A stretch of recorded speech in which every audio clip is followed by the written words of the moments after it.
kana kuti vachipuwa senemu yokwamai dziri tsika dzavo. Saka kana vanhu vakuti iyo tribalism kwakunzi mazezuru, kwakunzi iyo makaranga, kwakunzi ndinoona inongova zvinhu zvisina kunyatsopuwa tsananguro asi zvakawedzeredzwa nevarungu kuti parambe pachiita divide and rule iri effective.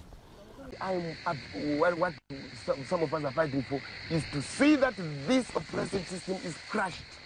We don't care whether, I don't even care whether I would be part of the top echelon in the room. I'm not worried, but I'm dying to see a change that, in the system. That's all. That's all. Taigara mumako Zimbabwe yondo abata imanya dazabadesa ndichingira Zimbabwe.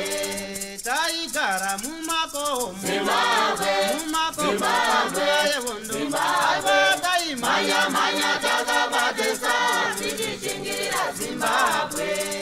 Vakomana vasikana Zimbabwe magorira makomo abata imanya dazabadesa.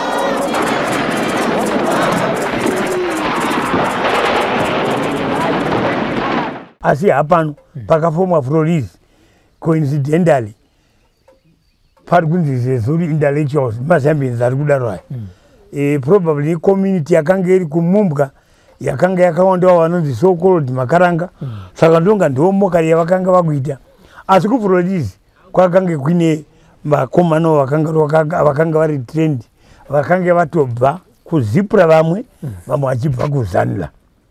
Maresearchers ehistory avachagoenda vonyatsonotsvaguruza nyaya idzi asi kuna vanhu vakakrosa vakaenda kune yanzi Frolisi. Saka isu takubva kuEast Africa takabva kuEast Africa tichinziri kunovaka army itsva inenge yabatanidza maZimbabweans ese sezvo mapoliticians akubatana ari muUANC. Saka isu takasvika kuRusaka ndokutanga kutaura kuti hamungati tifome imwe army itsva isu contingent yekuzanla. Vakuru vedu vakasungwa vari mbiri, release them so that sezviri kuita mamwe ekuFrolisi sezviri kuita vabi edu ava vekuzipura tiite tiri pamwe chete. Ndiwo nyaya yakaita friction yekutanga neyainzi Zimbabwe Liberation Council yeUANC ZLC for short. Saka isu takatenga vakomana vekuzipura we struck an agreement yekuti this thing will not work. Okay. Let's sabotage ZLC. Saka takaisabotage ZLC nokuti isu yatiisa disadvantage yekuti vanhu vedu vakomana makomanda edu vanakombredi tongogara vana vese vana rugare gumbo vana hama dziripi Chitepo edu akafa iyo kwedu kuri kugadzirirwa leadership. Comrade Ndabaningi story zvauya sapresident ngatichiunganai tichiita chinhu chimwe chete. Inini comrade story sapresident wezanu chiuya tichironga pamwe chete. Somehow we suspected kuti mudhara stole asi akaenda akanotaurwa naKenneth Kaunda kuti vanhu vakwava ndo vakauraya Chitepo nokuti haasi kuda kunzwa nyaya iyi yekuti vari kumajeri ngavasunungurwe. Isusu kuzanla we have had the weekend by that kuti hatina clarity wakanyatsokuwana napresident wedu asi vekuZAPU they are probably taking advantage vekuzipura kuti zanla they are so disorganized and probably disoriented zvokuti isu are going to take advantage of them. Saka ngatienda kuZLC vanowana kuZLC kwekoko kunotoone mastructures macommanders ari kubvako ndekuFrolisi because vana Chikerema ndo vakanga vaita lobby nanaMuzorewa kuti ndo vanofanira kutora leadership. VekuZANU vari kuurayana kuZAPU kwakanga kwamboitikawo yakambenge yaitika ikoko kuma 1970 uko. Saka vana Chikerema ava vakuda kuti ngatiite a new approach. Inyaya dzefriction dzakonzereswa ultimately nevarungu because vanhu vakanga vasiponsa nyaya iyo iyi yekuti kuitwe Frolisi avarungu ndambotora baba out of camera ndichiti President Mugabe ava vanonzi vakanga vatoitwa iye make kuti vachazoita president wekufurolisi. Okay. Saka zvaive masubtleties akanga achiitwa whispered about asi kuti tibate chokwadi hwacho kuti iyo vari secretary general vekuzano vanogonzi ndo vanga vachada kuzoita futi president wekufurolisi zvauya sei. Saka iyo nyaya dzekusanzwana nedzine dzekususpecta varungu vakadzidyara veMI6 ava vana naKenny Flower ava vakadzidyara it was so effective zvekuti takange tichirwa takaisolatana tichiva vanhu vanenge vachisuspectana. Asi impact yazvakaita kwatiri isu ndeyekuti taka ndichikuti let's be resolute. Isusu core business yedu Zipra neZanla ndeyekuti chasunungura nyika nePuti. Saka takaita stance iyoyo zviri joint tikati Frolisi haingatisiponze commander anofanira kubva kwatiri isu Zanla neZipra. Imimi vekuzipra muchiita lobby kuti ava vedu vanatongogara vasunungurwe. We agreed on that. Okay. Saka by so doing we effectively sabotaged ZLC. Isusu yakaita source of misunderstanding na president wedu Ndabanigi's story. Zvekuti vakanga vasingachadi kuti tikavati toda kuita musangano nemi vaingoita dhili. Uyu mudhara uyu tichiri tese here tiri kungobvunza. Zvochilinga manje nenyaya yokuti Ndabanigi story akabviswa kujeri nana Robert Mugabe netimu yake. Incidentally pane zvandasina kutaura. Pane pakambouya vachangosini kudhita ndichangotanga. Robert Mugabe akaenda ku Dar es Salaam achiti ndini ndakamirira Zimbabwe African National Union. Akataurwa naNyerere naSamora Machel kuti isu tinoziva Ndabanigi story. Iwo wakazoita iyo president sei. Saka paakatsanangura kuti takaita a resolution tiri mujeri kuti Ndabanigi story anenge aakutengesa. Ndikanzi makaita resolution muri muenemy prison how? Go back. Robert Mugabe akauya kuno tail between his legs. Nika humiliation aka. Ndoti muyazi kupabata clear. Yeah. Kana ndo zvakazoita kuti Robert Mugabe asati ndakuenda ku Zambia kuti ndigoenda ku Tanzania kwacho kwakanga kuine many force yeZanla kumugagawo.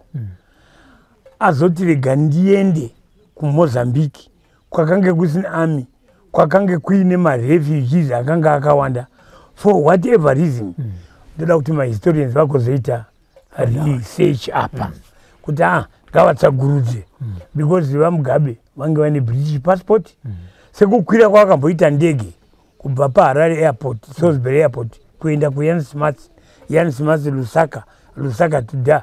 He could have done the same thing kuti vagoya vozoita link up sezvo chairman afa Chitepo. Ivo ndo vochiweka secretary general vocha effectively vochitungamirira. Uyu Ndabanigi story paanga ari kuva president vochiweka voita team up na president.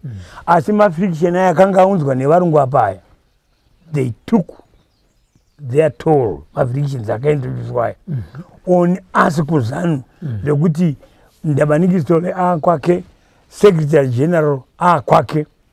But isusu interface yataita manje kuLusaka naNdabanigi story yekusada kuita musangano nesu kuti tinzwanane kuti muZLC muchenjere kuwandirwa apa tidai yakazoitwa Western pakapfurwa vanhu kuMboroma. Kumboroma kwakapfurwa vanhu about what was it 47 anjezi yangu actual number. Vanhu vakapfurwa kuMboroma. Co-president facilitate us nemitende tinoona vamwe vedu vapfurwa kuMboroma diri darling. Takanga taenda ku Zambia muna June. By mid October takange takususpecta isu kuti muno muZambia musi right and mune zvakawanda zvakaitika imo zvekuti umwe musi kune munhu airemember nezita rake atakazotorera kuti takamuita disarm Lusaka was teaming with the spies the Chirudition ndekuti isu taka-adviswa neTanzania kuti musaite vanhu ve-fixed abode musarare panzvimbo 1 munodai zvekuti muZambia taita semahermits taiti tikaenda kulocation uko tochinja todai saka uyu munhu ainzi Frank uyu akatitengera doro it took long kuti achizoya nawaitress nedoro yari whether that beer was laced isu tai vanhu vainodoro zitereki kuTanzania but iri patakangoti sipi takanzwa kurumidza kuti dhaka ndobva tasiya doro riya risina kupera kuniwa tikati apa ipo mune doro rakanganiswa iri hatibvei pano ndobva tachinja kwatakaenda kunorara somewhat Frank akabata sporo he followed us saka isusu patakabuda patakaenda kumakuseni rather takawana achiko pamba pataigara apa painzi pamba ainzi Bwerinofa anga ari kucampus kuuniversity campus yeZambia kwaBwerinofa I think he is late asi kune vanhu vakafanana naComrade Simbi Mubako vanomuziva Bwerinofa nepamba paaigara Simbi Mubako ndonga vapenyu takaona achitrena vakomana vepambapa nemusikana vaigara pamukomana nemusikana vaitrenwa kuunhingirika pfuti kuridza pfuti asi ange nesilence vachitorera vachiva target yegaba vachichinja rikaiswa paroro wadai saka isi tasvika tapaka motikari tafamba taona Frank uya uyu akatisiyira doro riya iri iye awana tisipo but he was told kuti vanhu ava nhasi varara pano akati tichadzoka saka vakuda kupitwa armed nepfuti nesilencer kuti tigorohwa tiri apa takange tiri 3 atakange ta 4 Comrade Zinashe Machingura, Comrade James Nyika Zinashe, inini na Comrade Soul Sadza tiri 4 kudaro saka James Nyika Zinashe akanga ari security ndiye akanoti pana papangu totsenengwa pfuti ndo zviri effective tone iputi zvikanzi chinongova chitoyi ichi ndifrengi uye ari kudaro zvikanzi itoyi mamuchiro wagaba iro James andobva ati gaba riya ndombva rova seri neseri kanzi ndopfuti dzatinoda dzine masailenza idzi Frank uya retreated so fast kuenda kumotikari wake we never saw him tikasara tobvunza vafana vaya kuti kwemi mama kutengwa zatimboizi putiyo takaitora tikaenda naye kuEast Africa ndopatakadzikabva kuti nevamwe vanhu vatinoona vanenge vachitikwazisa vakati taona motikari yenyu yakanzi TZ you are guys from Tanzania vanhu vaya must be Rhodesian spies muno matisiri safe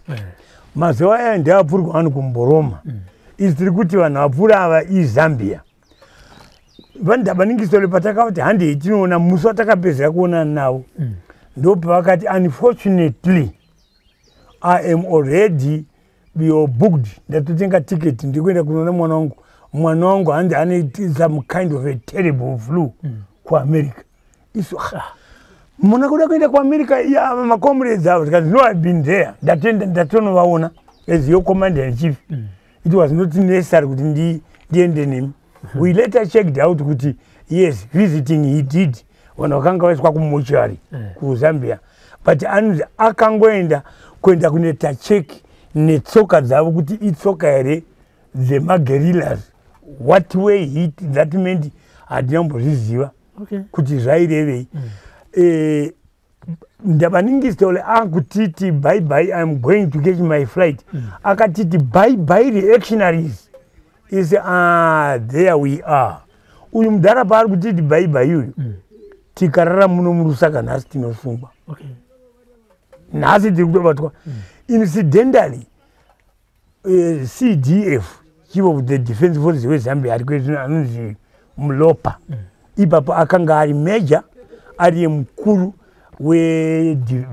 defense and security yakafana inonzi MID military intelligence he was a major mulopa akanga ari involved kumboroma pakapfurwa vamweda saka major mulopa takamti good afternoon takanga tiri after liberation committee center musaka unoziva munhu anengani you can read from the face kuti he is guilty of something we read in his eyes kuti no uyu munhu pane zvaari kureva akagopindura ari sololo indava ndobva tataurwa nazina chimachingura kuti pakaita mani ngeyekuti uyu ndiye meja mulopa uyu tikati isu nhasi tiri kuraundwa tiri kuti twafollowed nemotikari saka what we decided do takaenda kuukabwe ndokanga kuna Rugare Gumbo anatongogara nevamwe ndobva tanovataurira kuti kwaipa kurusaka isu nhasi taakutiza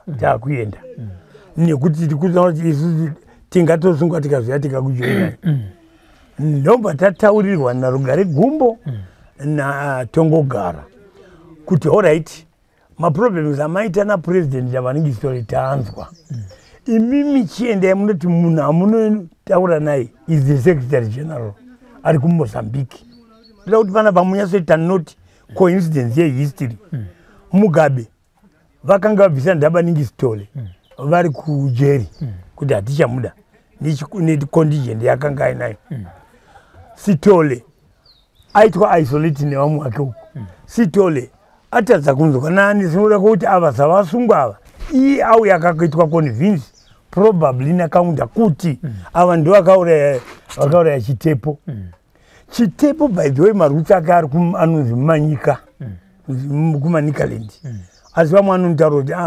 vakanga vatama anoera soko mumbire ameno vachatotsvagudza vanotsvaga zvehistory saka nyaya yekuti makaranga versus vaManyika Ndabaningi Stole akanga aitenga iyoyo chaizvo kuti ava nava ndo vakauraya makaranga aya ndo akauraya Chitepo saka anything to do nemakaranga is nothing to do mukaona kuti friction yari kuti yaitoitwa widen and widen uku Mugabe anonzi Muzezuru ari kunzi ndiye achanotungamirira Frolisi uku but ndiye aMozambique ndiye atiri kutaurwa neHigh Command nemambedare kuti go and do anything and everything possible mutange hondo kana mukange mangotanga hondo ndo ichatisunungura sekusunungurwa kwakaita manationalist kubva kuRhodesia specific instruction in detail anything and everything possible kuti muchienda uko kubva muKabwe we appeared kuRusaka kwatakachinotora zvinhu zvakanga zvasara it's about 100 kilometers distance yacho from there zuva richangoti nyurei tikazva kuti okay kana vanhu avari vachiri muno muRusaka vachida kuti tireba muno muRusaka this is the time yekuti tichibuda manje ndopatakatiza tine instruction yakuita do anything and everything possible kuti hondo itange isu vakomana kana tatodzokera kumugagau hatichiendai tinoona kuti it is us vanoti tichiita kuti tinoenda kuhondo this thing yekuita zveUANC haishande isu ngatiita ngekuita malingages neZAPU it was the four of us comrade Sosadza Asa Magaya vanobva kumusha paserapo kuchakawo kunoku comrade James Ngadzinashe Mondoro comrade Dzinashe Machingura kwaGutu neni tisu takavamba idea yekuti pagonoitwa inonzi Zimbabwe People's Army the whole night taimba panenzoza taimba kusvika tasvika paTunduma kuchiedza and motikari yedu yaonekwa number plate yeTZ hatina kumbopinda muproblem pakuescapa into Tanzania from Zambia vekuzambia vakazosara voona votsvaga isu kudhara tabuda tichingonosvika pamugagau takasvika around 2 makomrades vakaona kuti motikari yeZambia yauya yemakomrades akaenda kuZambia vakaenda paparedi vakuimba nziyo dzechimurenga saka isu what we did wasikungoenda kunotaura pamaofficers mamwe akanga aripo kuti tauya tozatoita full report handi timbonoti macomrades ayo vaite dispace tozovapa full report mangwana taita maresolution nhasi because tinazvo zvatapuwa nememba yedare nememba yehigh command vatitaura zvatinazvo vanhu vandobvasana wakwaza makadii tadzoka kurusaka hakuna zvirikoko zvekumirira manationalists aya we are so disappointed zvizhinji chatokutaurirai imba yenyu endai kumacomrades in anticipation vakaenda in their companies vari kukampani yavo vanenge vachiimba military organization vari kuvachiita zvavo isu kweche mumusangano ndokutanga kunareta kuti zvatakaona kuZambia regarding president and commander in chief Stole kubvira day one atatanga kuvaona he was evasive one time yatakaita navo vaida kutipa order yekuti kubva pari zvino zvichienda mberi I am going to be giving you express orders patakati kwaisu mukatinzwawo nyaya yekuti vanhu avari kujeri ava vasunungurwe he was not very cooperative zvatakutoona taakutirekwa tikataura nyaya dzesipaiya yeputi yatakadhingirika iyi nemagazini iri loaded nemabara maamaridzwa mabara nonga 4 mamwe acho yaitakura 9 saka kuti makanga mune 5 akanga asara zvese zvatakaona murusaka kusvika tazosvika paconclusion yekuti isu muno murusaka taakutiza tikaenda tikanotaurira vari kuprison comrade Rugare Gumbo naComrade Tongogara vakati go and do anything and everything possible kuti hondo itange the genesis of the Mugagau document. Document yakati isu nandabaningi story atiyashandi now. From now on we are going to be working na Secretary General ari mumajungles eMozambique mukanoritsvaga iyi document remugagawi muchanowana explanation andikutaura the jungles of Mozambique isu tine faith all the faith yekuti no tikasenza na Secretary General vari kuMozambique we are going to get somewhere because vakatengera tombopa statement vari kumusengezi uko vachiti from now on it will be one boy one bullet kati kwakagorika kusungana Smith vataura vachidai tikati aiwa Bob taimuti Bob taimuti chiko Bob kati Bob has always been like that nevamwe ainyebera kumuziva little did we know something said to us was going to happen in 1977. Okay so tarinyora mugagau document tasaina maofficers ese meeting yakaenda into the night document iri by Makuseni rakanga raproduced vanhu vakarinyora ndiComrade Taitezvi Edison Nyarambi Comrade Edmund Kaguri may he rest in peace akazouraiwa akapurwa paNyadzonya akazoigwa pa4 brigade kwaMutare uku na Comrade Dzinashema Chingura Makuseni document iri vanhu vakamuka vakaenda naro kunotaipa kuDar es Salaam rikataipwa maoffices edistribution Mozambique Embassy African Liberation Committee Tanzanian government neprotocols dzataiziva zvichingosvika munzeve dzaNyerere Nyerere ndo zvinhu zvaakafarira nekuti takange tati mudocument iri isu zvekuchaita nemanationalists eZimbabwe let them continue bickering let them vachiisa maefforts ekuti vaite find each other vagoita unity at the political level isu masoja taakuda kuenda kunorwa zvatakawira kuno hatina kunouya kuno kuti tizoita marefugee ekufidha mukange maona kuti taakukunetsai imi Tanzania Zambia neMozambique munova mune mabases tideporte tiende kumusha struggle redu igonotanga pamatombo pusira matombo Nyerere akabva apika Samora ndo zviriko kunoku ndo zvavakanga vachida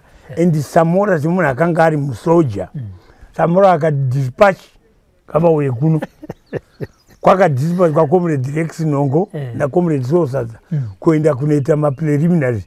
Document iri raita basa. Document iri distributor rasvika kuOAU. Kuti zvaratidza kuti the whole year 1975 kubvira pakabva chitepo hondoita imisa 75 yakutopera hapana zvekuita no progress. Asi vanhu vaitwa exterminate kumusha kuno kuti vanga vasina pfuti vanga vasina chii. And here are the militants vari kuti aiwa tidzosei kuya tipei pfuti izvi takanga tinorwisa mabhuna tichivapedzisa. And by the way pamugagao vanhu vese vatakanga tiinavo mukazonobvunza Comrade Nyani vanokutaurirai nhamba yakanga iripo because vakanga va effective camp commander. Takaita train and retrain. Vanotanga vaita initial training ndobva paitwa retrain ndobva paitwa respecializations zvekuti yakanga yaforce yakanga yaready to fight and indeed very raring to go kuti isita kuda kunorwa. Saka patakaita mugagau document iyi zvinhu zvatanga kuchiita operational Samora Machel nekuti akandatiso hatisi kuda kunorwa tega tikuda kunorwa tiri masoja hatidi kuti tiende kumushango tiri divided armies Zanla and Zipura. Mazuva aya ndio paine hondo yekuAngola UNITA versus MPLA. Tikati zvikuitika kuAngola uku kumusha kwedu zvikaitika ikoko zvinopedza vanhu. Kumusha kwedu kune population densities ne concentrations dzakasiyana neAngola. KuAngola munokwanisa kufamba forests and forests, jungles and jungle zone and isina vanhu. They are sparsely occupied. Kwedu kumusha kune dambudziko vanhu vanopera for nothing. Samora Machel akati ndo zvinhu zvandiri kuda izvi imi masoja have nothing to do with your politicians. Imi michibatana imurwe. They endorsed Zimbabwe People's Army. No genesis yeZimbabwe People's Army. Iyo 9 uku 18 of us. Ini ndakanga ndichita deputize Comrade Ambrose Mutiniri apo pabonongono paziya. Parikugadzirwa tara paya. Pane road pane chielbo cheroad so pane chipira chichena ndokune farm ya Comrade Ambrose Mutiniri kana muninge muchada imwe information vanga vari ambassador kuSoviet Union kuRussia radha yaRussia manje ndakandichideputiza ivo. Nguva iyo ndo pakatrainwa vanhu, nguva iyo ndo pakaopenwa mugagau yakaunza yakagashira vamwe, Morogoro yekuzvipura ikagashira vamwe, naChingweya yakagadzirwa kugashira in their thousands. Politics are divided so and rule dzapindira kumafighters. Vanhu vari kuya masuspicions aya ari deep rooted kubva kuhistory. Mukarangarira kuti kunoku vanhu vakambopisirana misha iyo Comrade Robinson Manyika kumusha kwavo kumusengezuku vakatiza hanzi vakanga vari ticha vanonzi vakatiza kupisa imba yamai Mugabe yagogo Mugabe amino kana chiri chokwadi harisi asi vane ukama hwavo naComrade Robert Mugabe asi nekuda kwokuti Robert Mugabe akuzanira akuzanu ivo Manyika vari kuZAPU friction dzadivide vanhu even kumisha chako chaiko kwavagere it was carry over kuZAPU pakaita iyo friction yana muti mukulu inenge yakanga iri along those lines.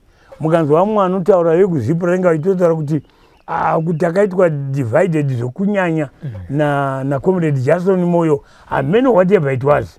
Asi kuti matrends iwaya ekuti munenge muchiitwa masuspicion mumabot organization muchiita friction idzo dzidzi dzinokonzeresa idzi kuzanira kuya kwadzakazoita exaggerated kusvika paurawa vanhu vakawandisa pakaurawa vanhu vakawandisa iyo painzi tiri kusapuresa iyo rebellion yaBadzanhare nepo nyaya yakanga iripo inyaya yekungoti ava vari kuti kunoku tinoda armament inoenderana nezvatiri kuona madii kuno approacha iyo Soviet Union ine pfuti dzinotakurwa pashoulder surface to air missile iyo yainzi same 7 surface to air missile same 7 nenyaya yemasuspicions yekuti kuna vakomana vamwe vakanga vabva kuZipura vachiuya kuzanira voya voti isusu tirikuda kuti isi munotsvaga zvombo kuSoviet Union nonzi muda kunzi ideology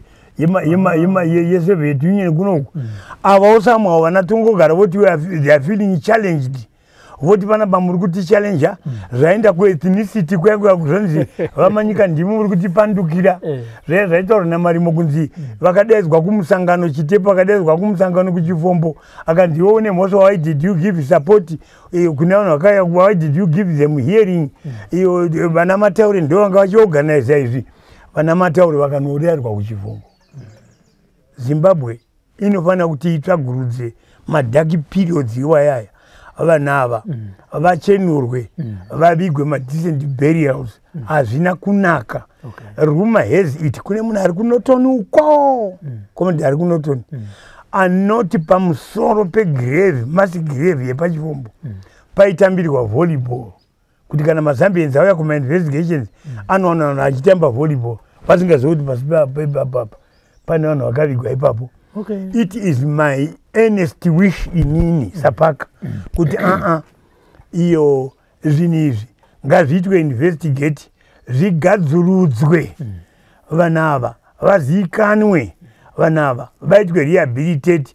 Ingaita nyika rudziko inoda kuviga history yayo iyo kuti munhu akauya kuhondo kuti azorwisa murungu imimi munowana pasina kana koti yaitwa yokuti vanhu ava vanourayiwa nevamwe vavo asi vangada kuti varwise murungu. What right had they yokuti vanotora live yeumwe munhu muhondo kuti ava vanhu ava ngavaurayiwe.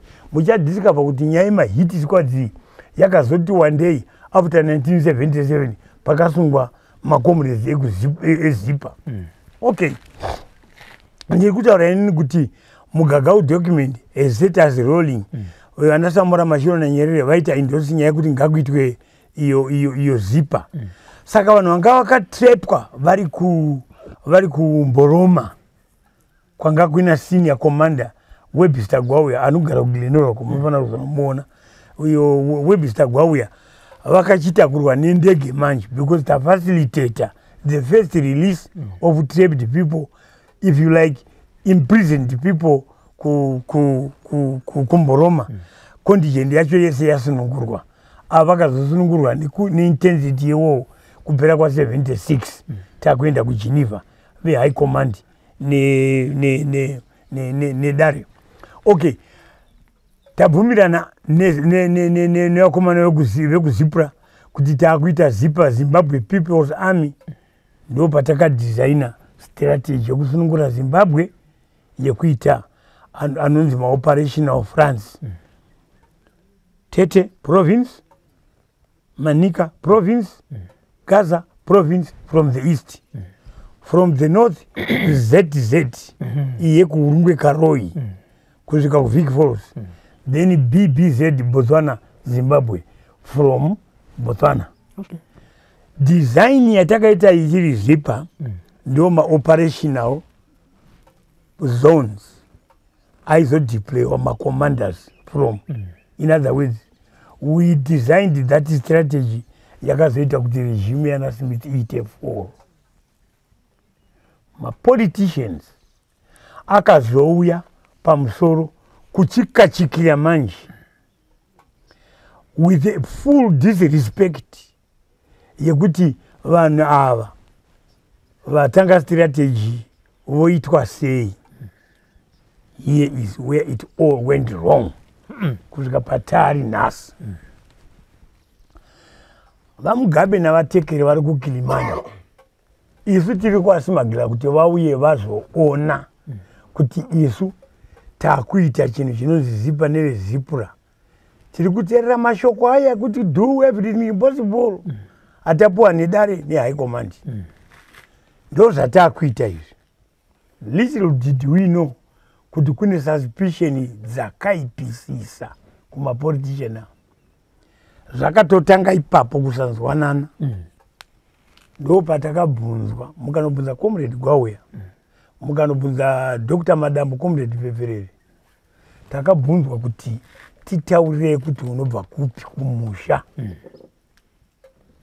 Comrade Gwauya says matima kanzi nesendaro committee muye muzocoordinate effort muchitibvunza information inodiwa naSmith yokuti munoti iwe unobva kupi nyora kumusha kwako kwaunobva information inodiwa naSmith kai munoda kuti isu tikanga taura kwatinobva vabereki vedu vagone itwa sei nevarungu tadiscover kuti ava navo zvinhu zvavari kubvunza tibvunza zviri suspect. Number 2, iyi nyaya yokuti muda kunobatana neZAPU takatoparadzana kare handikatika hazviiti izvozvo iye zvino mafrontline line states aya anoti Samora Machel naNyerere ndivo vanhu vari kutipa zvombo direct maybe kusara kwakaunda vese vanhu havari kuda kuti tiite zvatiri kuita izvi imi makuti ngatirambei tiri separate imi kupolitics uku munofanira kuchitoitawo effort dzekuti muchibatana tekera ada kutonyora munotebook gwau yakanga ari sinya kwatiri tese ipapo nobva atitekere mati ndo zvamakatumwa nesendaro committee dzosera notebook yako izvo hatisi kukupa izvi hatina kukutorai kuKilimani uko kuti muye muzotibvunza zvetribalism izvi munhu anonzi Soko ari kuBite Bridge neanonzi Soko ari kuDande moda kutaura kuti vakasiyana baba makuda kutibvunza izvi zvemaregion nekwatinobva izvi 1 kuti mugozviisa kupi 2 ndo zviri kutsvagwa naSmith kuti aite further dividers imi mapolitician zivai zvokuti endea muchinoita nyaya dzenyu dzepolitics nekunocampaigna isusu regai tirove hondo musati divide. I remember ndichaziva kuti Comrade Gwaya vachaziva here vakadaidza 1 munhu akanga ari wechikalanga kuti wakakwarira kupiwe akati kuDande kumukumbura uko zvikanzi vanhu vakakuponesa vakakuona vakanzi ndombovaziva asi ndeikoko zvikanzi hatimazviona munhu wemukalanga uyu akaponeswa nemakore-kore imi makuti zviri zvichibvanyanguka vanhu ava kunyanya yeMugabe akanga ari trend zvachose kuti haaratidze emotion. He kept his cool but he begrudged us until his death ndichazozona 1977. Okay, uku tiri kuita friction nemapolitician edu uku hatisi kuziva kuti vari kujeri vari kufungei asi pafront panapa tiri kuti sunga tiri kurwa zvakanaka uku masuspicion arimo even muarmy medu Zanla neZipura kwapfuranwa kumugagau sorry kuMorogoro Vest kwapfuranwa kumugagau ndo zvakapasa zipa kutanga vekuzipura ndisandienda mberi ikoko pana commander akanga ari secretarial commander who can vouch for what I'm saying kuti patakanga takuita madeployments Zanla neZipura vari pamwe chete kune mainstruction akapuwa naComrade Nongo kuti mangoita contact nevarungu imimi eliminate veZipura. Why? Comrade Nongo munhu akanga abva kuZipura amene kuti anga abva zvakanaka here kana zvakadii achiuya kuZanla saka pane zvinhu ndonga zvavaitya zvavaiziva zvakanga zvaitika vari kuZipura inotiwo trend makomati mamwe atange tinawo kuZanla vabva kuZipura. Ndakawana Comrade David Georgian Jevan Maseko Comrade Jevan Maseko wekuzipura tange tinaye achirohwa achinzi muchuwa. Why are you doing this? Kanza ndangwana Jevan Maseko uyu ameno zvavaita panapa misunderstanding kwakuita kubisa macomrades aya masuspicions aya akanga ari so deep seated nokuti akanga aitwa planned kubva kuhistory uko unfortunately ndo zvakazokonzeresa gukura undi nanhasi nyaya yegukura undi haisati yanyatsoadreswa zvakakwana inofanira kuti inyatsoadreswa holistically zvinhu izvi zvipere ende zvinhu zvinopedza kutsanangura kuti kuhistory uku kune zvatakaona zvakatoipa zvokuti nation isarambe iri divided nenyaya dzemasuspension zvekuti iyi second republic if they truly mean it vanofanira kuita greater efforts than what they are doing pachitotanga kunyatsoita mamoves iwayaya zvigadziriswe paitwe maapologies ekuti vanhu vachenurane zvinhu zvigadzike imowo medu muzano isati yaPF kunofanira kunge kuine official report yedu yekuti Chitepo akafa sei NHARIBA rebellion yakafamba sei paitwe mafull investigations kuti nyaya idzi dziende to a closure zvakanaka zvochipera chapter idzi dzopfurwa tochienda mberi tichivaka nyika because rhythm yakanga yaestablishwa neSecond Republic yakanga ine so much hope yekuti zvinhu zvakuchidzirogadzirwa saka zvinhu ngazvigadzirwe zvinhu ngazviende mberi zvigadzirwe chaiko tipedze this history iri nasty musarega kubvisa mburwa dziri pameso muchiti ndikabvisa mburwa iyi inozondirwadza inoputika svinai shongwe shomwe ibude zvipere izvo saka inini kana dai zvaibvumwa if I had my way ngapaitwe mainquiry matsva tibvunze nyaya dzana NHARIBA dzakafamba sei vana comrade Teurai varipo vana comrade vana Marimo vakange varipo vanonyatsoziva zvimwe zvakange zvichiitika variko ndinoziva kune mamwe macomrades ndonga vana comrade ndizoti achimupenyeri comrade Emilio variko macomrades vakanga rupambo vakanga vari muoperation yacho yekukura hundi 1 yakaita yokupedza kuita kwero NHARIBA rebellion.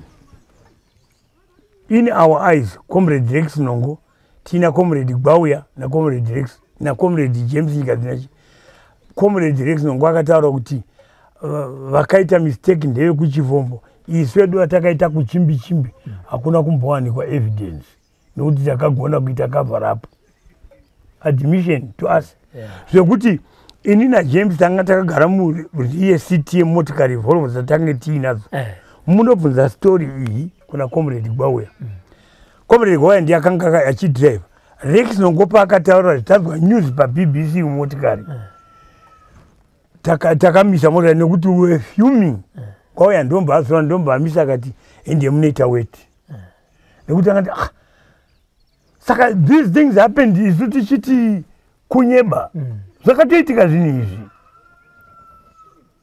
Vana vachati chavakaurayirwa chi Gbauya ndobva mira handiti noita weti tukwero taipamba tine putika saka Gbauya akanga atya kuti vanhu ava vangaridze puti tave tiri kushayishai tibva kuchimoyo kuenda kumaputo tina Comrade Rex Nongo Comrade Gbauya anokutaurira histori iyi ndiri kuti ini nyaya idzi dzinofanira kuti dzinyatsoitwa closure haisi hamu vanhu kana mukange muchiti kana munhu aita tsvina zviendea munopisika kuti munhu achazvibatsirewo munhu arwara pisikai munhu iyo mubvise tsvina iyo haasemiwa achisvipwa munhu saka isu Zimbabwe ngatizvichenurei ngatibvisei mborwa ngatisvinei mamota aya tibvise once and for all then this nation will move forward iri keyword nekuti aya madivisions aya nemasuspicion aya achiramba achingoita entrenched. Alright, saka tarwa varungu kunoku pakauya Henry Kissinger neshuttle diplomacy yake between Harare and Johannesburg, Pretoria. Hakuna kumwe outside diplomacy ya Henry Kissinger kunze kweVietnam. Paiti Vietnam nekuParis kwaakagara longa asiri muAmerica diplomacy yake achiti ari in situ. Vietnam nekuno Southern Africa ndokwaakataurira Smith na John Foster kuti maeconomies enyaya madiki aya yedu they are 16 to 20 times more powerful than the combined. Radicalization iri kuitika kuMozambique yamuikonde iyi munohumiliatwa but the good thing is we found suitable vanhu vanokwanisa kutungamira apa. Okay. And the suitable one indeed vakanga vamuwana mukanotsvaga article yakaitwa naAndrew Young yakanyora kuti the West must celebrate diplomacy Anglo-American diplomacy because zvataita izvi zvavharira kuti maminerals Southern Africa asaende kuSoviet Union. Toda kuti mugonoresearcha document yaAndrew Young kuti akanga achirwa kunzi suitable candidate ndiani, imimi between the lines of my munofanira kufira mukaita link nepanda kutaura pamotero yemukwekwe zvakaitika paya because kune zvakaitika zvinji zvakaitika chaizvo pakati apa. Mukarangarira pakanzi uko kuGibraltar uko muFearless ship yaHarold Wilson nemarudisians yavakati uninterrupted progress towards majority rule in 15 years kureva kuti rebellion ya65 plus 15 years mukaedha inosvika pana 1980 and 1980 mwezi upi April 1979 ndopakaitwa consummate kuti izopinda muna April. In other words, Lancaster ndiyo akaita effective stop ka 15 years by 1980 tapedza suitable candidate yavo yasobuda pachana kudai 1 Dabaningi Stole abiswa kuti kuno kujeri isu muhistory pamwe zvichandi zviri naivi patakaita mugagao document Dabaningi Stole apa takawira akafa nediabetes ari mujeri Chitepo auraiwa saka asara ndiani Robert Mugabe muweka ndo mafambiro ehistory inofamba iri spiral, haifambi iri linear, haifambi iri straightforward, right?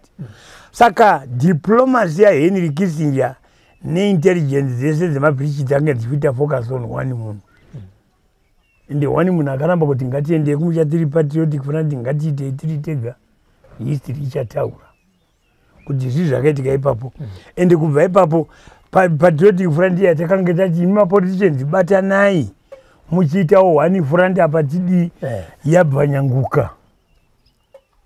Where are we going? Suppression ye vanhu vanosapotwa vanobhekwa neSoviet Union ndo explanation yangu ini pahistory yeguku raundi. Mukaenda kuna Gwauya achana kutaurirai zvimwe in greater detail than this. Pakataura kuti kana taenda kumusha tinonovaraka shava nevezibura. This is off the camera. All right. Isusu paipa makomanda ekuzipa Zanila side ndo varova hondo yazoita kuti Henry Kissinger auye kuno. Henry Kissinger azoita shuttle diplomacy yekuno convince Vorster kuti awana suitable candidate. Iwe Vorster chiconvince Smith kuti ngaachiprepare kubva. Smith neshungu akanyora bhuku rake kuti you are going to lose 72 minerals. Kana mchiriziwa imaginarist. Ndo pakange pakuchitangwa manje nyaya dziya muna September of 76 Geneva Conference. Kugeneva kune zvakanoitika ikoko. Tabva kuGeneva macommanders ezipa ekuzanila side kuitwa do away with. Phase number 1 yokuita do away with legacy ya Chitepo. Commanders acho anove hardcore ezipa must be done away with because ndo panonetsa apa. Ndo vakasungwa kubeira 1977 vakasungwa vari 26 vakazoita 28 because ini nadzina chima chingura takanga tisina kusungwa. Takanga tanzi imwe tinoenda bheke kumaCamps ini nadzina chima chingura tikati ava vanhu ava vamuri kuti vasungwa kana muri kuita zvamakanoita vana badza nhari kuna vakanda musii kana kunouraya isu tinosara timire papi. We are not going to betray vanhu because titatiri macommanders avo ini nadzino takavolontiya kunosungwa tikanyengetedzwa na comrades zvina vashe uya akanditora kuBotswana kuti madii mimi zvinhu ndo zvinoitika mumusangano katibodo kana iri nyaya yekuti aya macommanders amatora 26 ari kuenda kunourawa nesu tinodawo kuenda kunourawa endea munotiuraya takadzoserwa neFrelimo tikanojoina Frelimo tikapostwa tikaenda kuCabo Delgado kokuri kunetsana ukwao reason iri iyoyo yokuti muri kunzi muri kuita insubordination kuvakuru vekupolitics. Comrade Tongogara takamukonferenda inini zino Comrade Tongogara akaita admit kuti strategically maonero amina wandititese asi tiri kusiyana patactics. What did he mean? Comrade Tongogara aireva kuti ndini ndiri kunzi ndakauraya chitepo kuZambia ndouya futi ndonzire ndini ndiri kuita friction naMugabe istiri saka kuti ende amunoita anything and everything possible ini futi nditakuonekwa nchinda against Mugabe. Tongogara anamboziva kuti ari kuzviita betray. Phase 1 yemacommanders yapera. A year later phase 2 members zedare dzakasungwa kukasara comrade kanga ina na Tongogara chete. Vese vedare takaona vava kutijoina vana Rugare Gumbo vakanga vatiseka pabheira chiti zvinhu zvamuri kuita izvi zvino backfire. Why do you want to call Secretary General kuti muti tinoda kumupa masimba ekuti anonoita first secretary and the president of the party? Because I was chida kuti tiiti kana muchida kuti tiende kuparty kuti kufrandi kunosangana ngomo tinechida kuti aendewo aine power. That's Comrade Tongogara pronouncing that to us. But Comrade Tongogara akati surprise kuLancaster kutaura paBBC achiti Ngomo is a political heavyweight in Zimbabwe. Saka tabvumirana naDumiso kuti ini ndichange ndiri commander wemaforces aya ari kunoita one army. First deputy ngeri Dumiso, second deputy ngeri Peter Walls. Statement ndio yakamuuraisa kuti wakuita sei 77 wangaura against macommanders aya achitaura izvozvi iwe ndiwakuchizvitaura manje. What does that mean? Pane vakanga akutengesa apa.